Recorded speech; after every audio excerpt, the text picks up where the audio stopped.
Good morning. House Democrats had a productive caucus this morning. Leader Jeffries laid out our path forward as we push back against the chaos and the corruption that we've seen from Donald Trump's White House. One thing is clear, with Trump and Republicans in control, America will be less safe and more expensive. We are less safe because an unelected billionaire with controversial ties to China has access to personal information for every American, including potentially tax and Social Security information. We're less safe because President Trump released violent criminals into our communities, some with records of domestic violence, rape, and attacking police officers. We are less safe because hundreds of FBI agents are on the verge of being fired for not being sufficiently loyal to Donald Trump. Women who serve in the military are less safe today because of an executive order Donald Trump signed preventing them from traveling across state lines to seek abortion care. America is more safe because America is more expensive because egg prices are at an all-time high, and Republicans in Congress have not taken a single step to reduce the cost of living. The reckless Republican tariffs will increase costs for households by $1,200 each year. Everything from groceries to alcohol to lumber used to build homes will be more expensive. The Republican ripoff will increase healthcare costs by stealing from Medicaid to pay for tax cuts for billionaires and corporations. The American people voted for solutions to their economic challenges and instead got a corrupt White House and an America that is less safe and more expensive. Vice Chair Ted Lieu. Thank you, Chairman Aguilar. Leader Jeffries has laid out a 10-point plan to fight back against the lawless actions of the Trump administration. That plan has three themes. There's going to be a legislative strategy, a mobilization strategy, and a litigation strategy. To that end, over 25 lawsuits have already been filed. We expect that a number of these actions by the Trump administration will be reversed because all the courts have to do is follow the law. And in fact, if you look at what happened, a number of Trump actions have been stopped or the administration has simply folded. The administration wants you to think that they are invincible, that they are just rolling right along and doing all these things. That is simply not true. A number of times they have been stopped and they have had to back down. So for example, on the birthright citizenship order, a Reagan-appointed federal judge declared it unconstitutional, put an injunction on it. And then with the OMB freeze memo, there was pushback from Democrats, from the American people, and they had to rescind that memo, and a judge also declared that memo to be illegal. And then most recently, you saw Trump's signature issue, the tariffs. He backed down because of the reaction from the stock market, the reaction from the American people. Basically, Canada and Mexico are doing what they said they were already going to do. So essentially, Donald Trump simply folded on that issue. So I want people to understand their power to shape public sentiment. And not only are the Trump administration's actions ludicrous, they are harming people. So I'll end on this example. In California, Donald Trump ordered the Army Corps of Engineers to release a whole bunch of water from these dams when no one needed it. So over 2 billion gallons of water have now been wasted in California. This water from Northern California isn't even going down to Southern California. It's largely going to evaporate when farmers don't need it. And so Republican Congressman David Valadao is going to have to answer to his farmers when in the summer months they need water and they don't have enough. Those are the harmful actions of this administration, and I want people to understand that pushing back gets this administration to fold. Thank you, Ted. Questions? Ryan?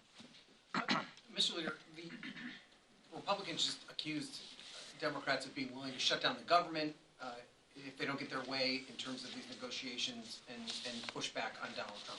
You mentioned the legislative component of your plan to push back against Trump. How far is your conference willing to go to try and prevent what you see as the usurping of congressional authority from Donald Trump? Could it lead to a government shutdown? Could it lead to the debt ceiling not being raised? What is the strategy there? That's on our Republican colleagues. Look, we will meet with folks and we will try to find common ground where it is possible. But what we will not do is engage in an effort that gives Donald Trump money to direct our federal government that he has no plan to utilize or implement. When we pass something, and this is where I would just strenuously object with Appropriations Chair Tom Cole, who said appropriations isn't law, it's a directive of Congress. I think there's a number of past appropriations chairs who would disagree with that on both sides of the aisle. This is law. If we're going to pass law, we need to know that the law is followed. And it doesn't appear that House Republicans are in a position to push back against Donald Trump, to protect vital funding that supports our communities. And if they aren't willing to do that, they should just be honest with this. And so we will meet with them. We will talk with them about funding government and the issues of the day. But I think it's pretty clear, based on what happened in December, who they answer to. They answer to Donald Trump and Elon Musk. And so we need the certainty that the legislative work that we do, will actually be implemented and passed. And if we find thoughtful partners on the other side who are willing to do that, we'll engage. Republicans control the White House, the Senate, and the House. It is completely on Republicans to not have a government shutdown. If they can't get the votes, they're the majority party, it is their fault if there's a government shutdown. Mika, and some special guests. Thank you, Shagla. I do want to ask, so I know at the same time that a lot of your members, and just now you mentioned attempts to find common ground with the administration and Republicans while they're in power.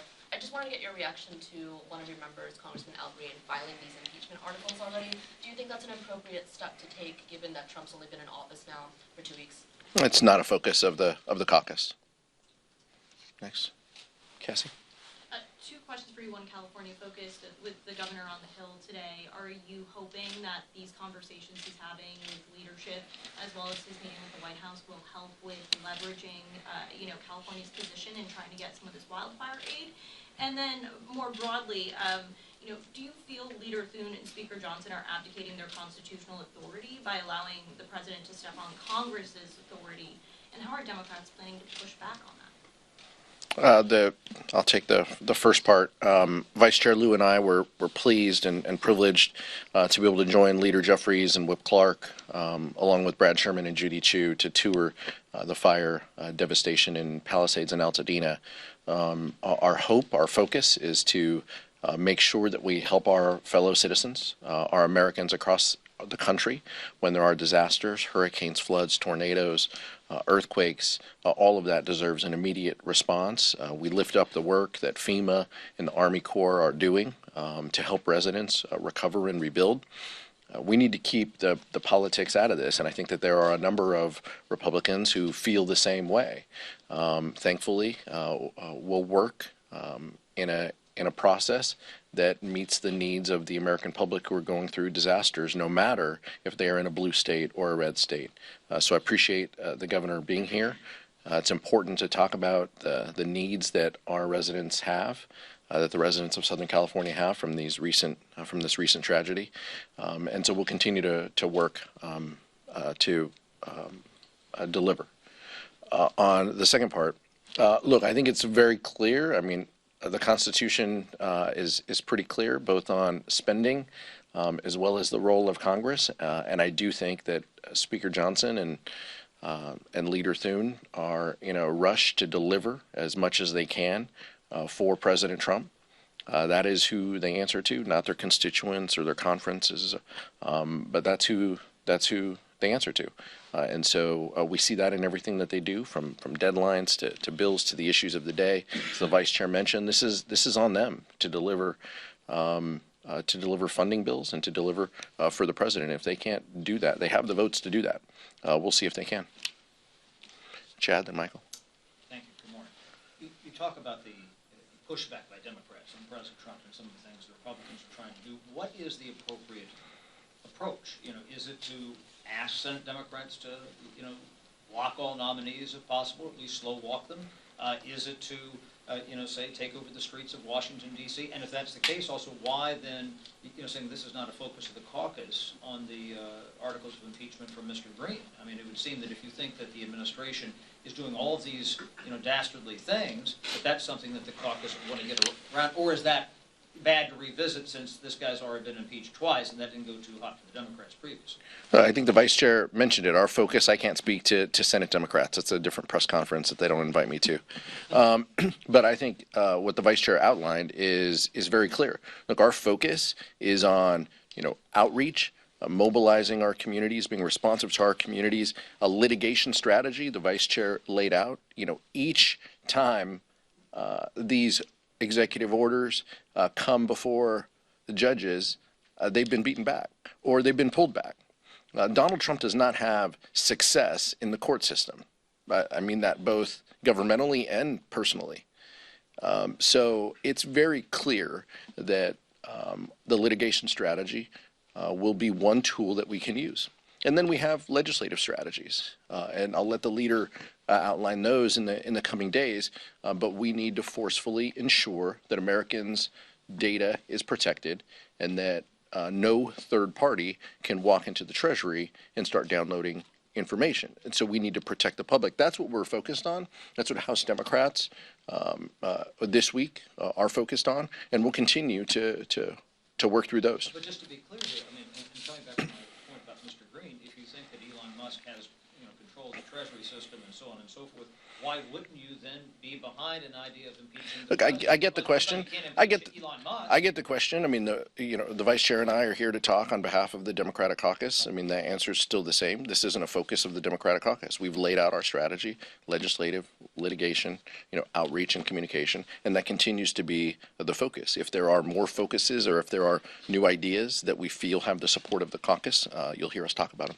Michael. Following up on kind of the spirit of the caucus, Leader Jeffries has mentioned that all Democrats need are three, or having a small number of House Republicans to join you all to stop some of the chaos that's going on. Have you all targeted any Republicans that members can speak to, that you all can kind of communicate with, whether it's a private, to kind of discuss and get some feelers on, are there any Republicans who could, bypass their leadership, or kind of go against the Trump administration and survive a primary to work with you all to stop this? Or again, are you all saying because they control all levers of government, it's up to them? Leader Jeffries has mentioned a few times that he invites 3 Republicans to join you all. Is that something you all are talking about inside the caucus? Look, absolutely. And each of us enjoys relationships based on our committees and based on when we came to Congress. The vice chair and I came together 10 years ago with Republicans. Some of the reasonable partners on the other side of the aisle who I've worked with on things have moved on, retired and left this place. And that's unfortunate. But look, we will continue to have conversations, but what you highlighted is incredibly important. What Republicans say in the hallways and in the elevators is often very different than what they're comfortable, saying and doing in front of a podium to push back against Donald Trump. And so we will highlight time and time again that it only takes a couple. If you want to protect Americans' data at the Treasury Department, join our efforts. If you want to ensure that essential cuts to education in the classroom are not implemented, join us. If you want to protect vital funding for people at nursing homes and young people to have health care, join us. We will engage and have conversations with them if it is around protecting funding and protecting our communities. Now, that will not change. What we hope changes is colleagues on the other side of the aisle speaking out and speaking up that they oppose this. We haven't seen that yet, but we're always hopeful. Nick and Joe. Yeah, I want to ask about the Senate.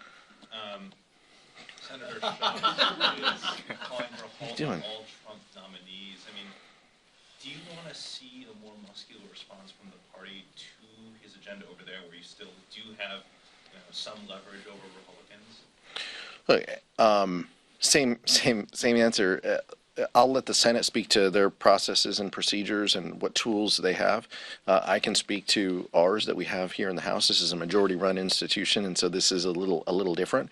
But we will use the levers and the tools available to push back legislatively and to communicate our message about the policies that we see from Donald Trump and House Republicans making us less safe and not lowering the costs that people pay.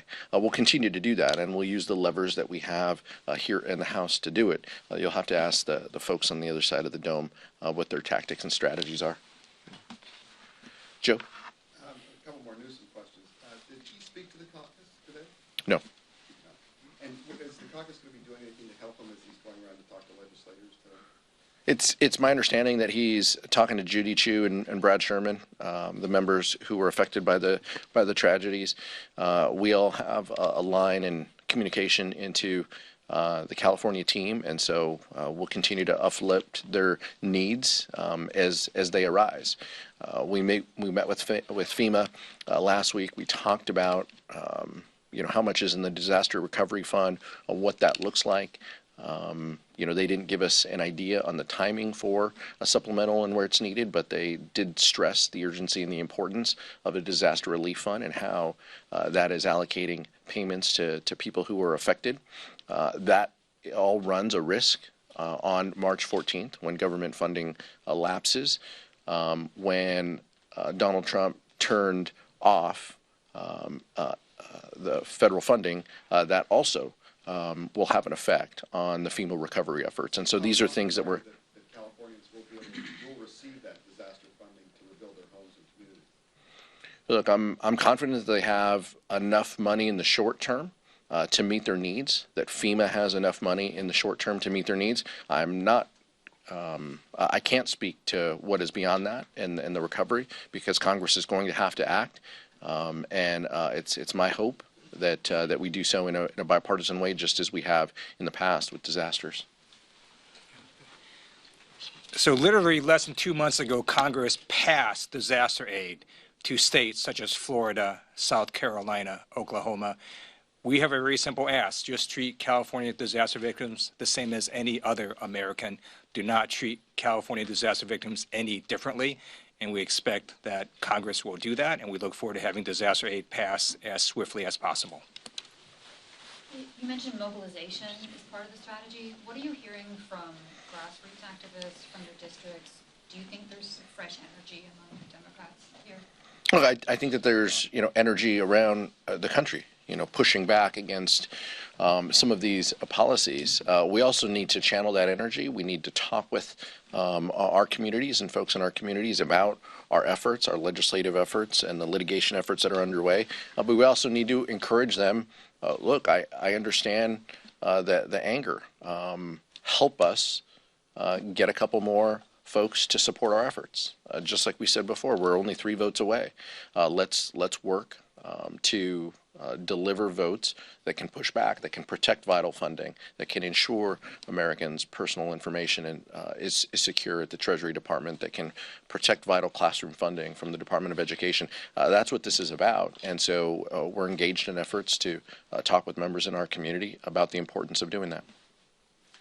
Was there any discussion in the caucus meeting about the president's remarks last night on Gaza, and how would the leadership feel about spending any money for the sort of project he has in mind? It shouldn't shock anybody that we don't run through everything that the president says in caucus to respond to. It did not come up, but it is very clear that what the president talked about would make our country less safe.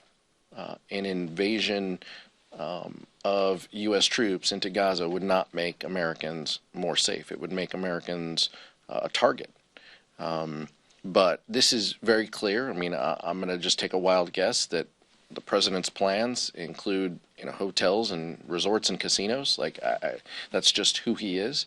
But this is not a thoughtful strategy that would keep Americans safe or reduce our Defense Department costs. Back, last one. Is there any frustration with the uncommitted movement for breaking